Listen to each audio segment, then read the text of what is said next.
Thank you for joining me. We're here for part three of It's a Part of Life. Again, based on true events of siblings growing up, coming of age during the 1960s and 70s. A lot was going on during that time. So we left off where um, Junie, Alan, and Marie had stopped off after work getting some things together for dinner. And from here, they're proceeding off home. So I also figured I would show you what the book looks like that I'm actually reading.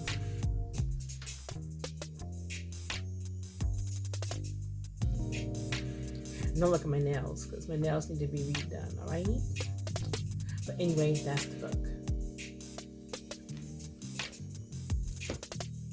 So Alan had asked, does anybody else need to make a stop on the way home? So not me, said Junie. Me neither, says Marie. So on the way home, I ran into the seafood market for a second, came right back to the car with the clams. So Junie, on second thought, I better get some beer to go with those clams. Marie, yeah, and I better get some corn on the cob to make it right. So we made two more stops on the way home, the liquor store and the produce stand. Arriving home, I said, we all know the procedure, now follow through, in my captain's voice. So, as I put the clams in the sink to wash off and soak, Marie shucked the corn and put it in a nice big pot and seasoned it, while Junie located our little sister, who was always busy and leaving the yard, which has a gate around it to keep her in the yard, but obviously it doesn't work. Anyways, we located Mom and Pop and then gave Aunt Kate and Grandpa a call to check on them. Finally, Mom and Dad and little sis joined us as we all made it to the kitchen table for dinner.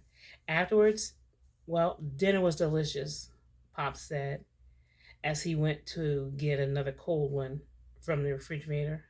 A cold one is a beer. I'm so full I hurt. I'm going to go and have to sleep this off as I almost waddled into the den to get on the sofa. We all headed for different rooms in the house to take it easy and unwind. I guess it was about 8:30 when I thought I should get up before I missed the whole night. As I continued to lay on the sofa instead of getting up, the telephone rang. Junie answered. Hey, how are you? Yeah, it'd be nice to meet you. See you when you get here. Hold on, let me get it for you. Marie, telephone. Marie took the phone. Hello. Oh my God, it's good to hear your voice. It's Mike, everybody. Papa, come say hello. Everybody spoke to him except for me and Taz. I was just feeling too relaxed to move from the sofa with this fan blowing across me. Mom said, look at her. She's all smiles and blushing.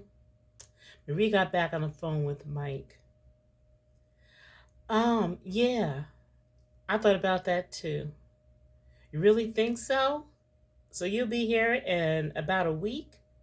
Next Friday, you'll be here? Okay, so you're going to your family first. You get there Thursday morning. Oh, okay. Well, look, do you really think you're going to call me when you get home and see all your family? You'll be so excited. Stop it. You say you'll be more excited to see me? Well, I'm excited to see you. And I'm so nervous. What would you like to do? Oh, you nasty thing. Really, what and where would you like to go? Are you staying overnight? There's so much to cover in a day. Am I asking enough questions or what? Oops. Yep, that's another question. I'm getting ahead of myself. Let me calm down. Well, you think about what you like to do. Talk to you again Thursday, and I'll see you Friday. We'll be waiting for you. Mike must have said, who is we? Marie says, the whole clan, that's who. Have a safe trip. Love you too. Marie finished her conversation with Mike. I said, Man, Friday will be here in no time. You haven't met him yet, and you said you love him? Everyone acted like I hadn't said anything and went about their way. Wednesday evening, about 5, I left to pick up Trina for dinner and a movie. When I came home, I was telling Junie how Trina and I really had a good time, and she really has such a great sense of humor. She's going back to Virginia next week, but we're going to keep in touch. Trina was spending a week in Virginia before she got sent to her new post in Texas. We'd made plans for Saturday, Sunday, and Tuesday because she's expecting to leave next Wednesday. But the military really never tells you the true date or location for security reasons, I think it is. They'll wait to the last minute and tell you to pack up, we're shipping out. I spent most of my time with Coffee and Cream the upcoming week. She was everything wrapped in one package. Time was starting to go by too fast, so I figured I should get a start on getting some things together to take with me when I leave for basic training. Look, this shit is scary. More than likely, I'll end up in Vietnam. I mean, literally in Vietnam, fighting for my country. More important to me is that I'll be fighting for my life and my sanity. Man, my cousin Dave is already gone. He's in North Carolina. The only good thing that might come out of this is Trina's going to Texas, so I'll get to see her again. Because I do know my basic training is in Texas. My father used to say to us when we were small, sit over there and let me look at you for a while. Now we're both looking at each other. Whether we're sitting around or moving about, I'll catch him watching me and vice versa. I'm going to miss my family. You know, we're really close. My mother's planning a going away party for me. I swear she's the best mother in the world. Well, I guess I might get ready for bed. But before I do that, let me drop Coffee and Cream a letter. I'm all into the letter I'm writing, Trina, when Junie started telling me how Paula was pushing him to go steady. I was expecting that. She'd already told me she intended to marry him. Junie said, I really like her, but not quite ready for commitment. I'm not trying to do all that yet. Let her know where you're coming from, man. She's into you for sure, and she's a sweet girl. Just tell her, you want to take things slow, I told him. Yeah, I know that, but when she's looking at me with those big brown eyes, I can't get it out. But I'm going to have to tell her, Junie was telling me. I said to him, the sooner you tell her, the better. He says, back, yeah. I'm going to have to tell her next time I talk to her. So Junie went on getting ready for bed now. See you in the morning, Junie and I told each other as we started to fall asleep. Well, Sunday morning rolled around. Mom, Aunt Kate, and Grandpa went to church. A little later, Mom and Aunt Kate returned here to the house around noon. Pop was out with his boys, so Mom and Aunt Kate went down to Grandpa's. I turned on the stereo and played some records. A quiet Sunday came and left. Monday, Tuesday, Wednesday came. My poor big sister was a ball of nerves. So now Marie. Leah, really, you're usually here anyway, but just make sure you're here Thursday around 5 or 5:30 to try and get things together, including me. Leah, girl, your mom knows she can make some biscuits. As she finishes off a biscuit almost dripping of butter. Is there any chicken and gravy left? Tim and I are going to the movies. You want to go? No, I replied. I have quite a bit to do, and I have so much nervous energy. Just too much to sit through a movie, I think I'm going to work a half a day Friday. Come home, do some last minute things, and take a break, hopefully a nap before he gets here. Leah, can you believe we're finally going to meet the voice? Well, girl, gotta go. But I won't forget to call you tomorrow. Calm down, man. See you Thursday. That is tomorrow evening around 5, right? She said before leaving. Finally, I made it to bed. Let me just write a few things down that I have to do tomorrow. Okay, that's done. Lights off. Oh, let me just jot this one more thing down so I won't forget. So, for the last time tonight, now really, lights out. My night of dreaming, cat naps, thinking, tossing, and turning, and then I turned and tossed some more. Thursday morning, I dragged myself from my bed. The ride to work was kind of quiet. Junie said, "Looked like somebody had a hard time last night." "Yeah, tomorrow's the day," I replied. That's all I kept thinking. What will it be like? Will he be disappointed? Will I be disappointed? Alan says, "Hey, if all else fails, at least it's an adventure." So I said, "Don't forget, I'm getting off early today. Leah's picking me up. Don't forget." Junie says, "I'm just watching sis getting things together, trying to be relaxed." Leah and Tim showed up just before 5. Tim, "Hey man, what's going down?" "This nice cold beer is going down, and fast. Come on in the backyard. The guys are out there, Pop's on the grill, getting ready for tomorrow. This weekend, the gathering's here. Almost every weekend, my family gets together for food, fun, drinks, dancing, and cards. Man, we travel between Massachusetts and North Carolina on a regular." Tim is giving a shout to all and got a beer from the cooler. "Alan, what's going on?" Alan yelled back, "Yo, man, just shooting the breeze. Bring me that huge pot." Tim, "Where you want it?" Alan replies, "Throw it on the grill." Everybody's a little busy. Uncle Ed, Uncle Jay, and Pop make some of the best homemade wine. "Joe, take a sip to Marie and Leah on your way in. Mom and Aunt Kate probably could use one too." Just looking at the other two run around.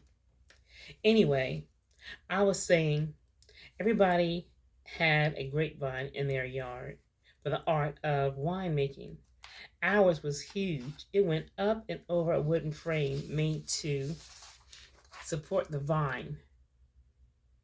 Underneath was outdoor furniture, a hammock, and a swing set. About 20 feet behind the vine is a back house. Yeah, we call it a back house because it was actually a secondary house for us. When you take a step up into the door, to your left is a pantry with a freezer, shelves, and counters. Across from the freezer is a window with some cute little curtains my mom made. Behind this room is my dad's workroom. Everything and every kind of tool you could think of was here, along with his workbench. Then there's the main room. Say that's probably about the size of the other two rooms together. This room has 2 windows up high, about 2 feet in height and about 5 feet in length. There's a corner there where the wine jugs are stored, waiting for the wine to age. Next to that stash is a bookshelf from the ceiling to the floor, filled with National Geographic's encyclopedias.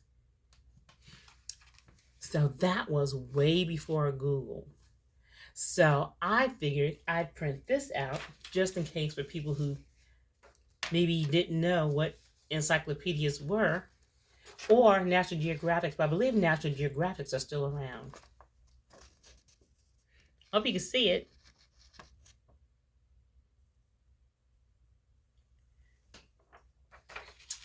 So, because not everybody has seen those. Anyway, so where did I leave off? Oh, so floor filled with National Geographic's encyclopedias. Dad likes nature, and that's where all the National Geographics come in. Hundreds of them. An old, tall Victorian looking sofa and chair, and an end table with a record player, and some of my little sister's toys. My mom and dad built this spot after adding the kitchen, powder room, and bedroom to our main house. Uncle Jay asked, Alan, did you get your date to report for duty? No, Unc. I imagine I will report to Waco. It's scary, but exciting in a way. No, I'll find out my date this week. Uncle Jay said, "How about you, Tim? Glad you did your bid and made it home. I know." Tim says, "Yeah, it wasn't as bad as I expected to be because of the company I was in. I didn't get to see much action, thank God. But some of the other cats, Lord knows, experienced the worst of it. Some didn't make it back, and then there are others that came back home physically, but their minds are shot out. Veterans came back home from a war they didn't even want to fight in, and it's like the country had tossed them aside." So now, Marie, we are sipping a glass of wine sent in the house to us, and Leia is telling me, you want to look unintentionally sexy. Yeah, I said, exactly, like I'm not trying to look sexy. Well, after fiddling around in my closet for a while, she picked out an outfit for me to wear, and it looked just right. Girl, what would I do without you? I said to her. Then, hearing all the laughing coming from the backyard, I went to my parents' bedroom window that overlooked the yard. I said to Leah, "Come on, let's go outside and see what's going on." So I grabbed my wine and off we went down the stairs and out the back door. "Play that record again, Junie, so I can finish shaking my thing," Aunt Kate said. And so they played it again, so Mom and Aunt Kate could finish shaking their thing. I joined right into James Brown's latest hit. Alan put down the pot holder he was wearing on his hand and came over to join in the dance too. We all danced for some time. Alan and me, Alan and Mama, Alan and Aunt Kate. Oh, I just say we danced about 30 minutes. Even worked up a sweat. Papa was cooking up a storm on the grill, so actually our cookout had already gotten started. Everybody ate and hung around for a short while, but cleared out by, I'd say, about 9:30 that evening. It was Thursday night. Everybody had to wake up and be ready for work the next day.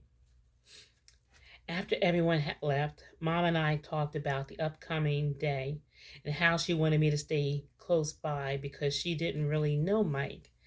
And I had to admit, I thought that was a good idea too, not only for that reason, but because it would help me not be so nervous. Plus, I knew he'd have a good time with my family. If he couldn't have a good time with us and this family, then he just wasn't capable of having a good time. So, well, I decided I'd better get ready for bed because I was tired, but at the same time, I was wired. I was a ball of nerves trying to convince myself to please get some sleep. Lord, please make me go to sleep soon so I'll be alert tomorrow and I have bags under my eyes. Okay, I have finally gotten ready for bed and climbed in between my nice, cool, fresh sheets. You know that sensation when you're tired and the sheets feel as though they're caressing your legs and feet when you get into them? Oh, yeah, I forgot one thing. So I got out the bed to run to the bathroom and make sure my stockings were hanging up to dry, just in case I needed them over the weekend. So back to bed I went. Then one more thing before I shut my eyes. So I got up to take care of that. Just small things that might add up. So all right, finally, everything is taken care of. So I got in bed for the night now. Then I tossed and turned, and I turned and I tossed, and so on and so on. Friday morning, and the sun was coming up. I finally could use a few more winks, and so I took another little nod until about 8:30.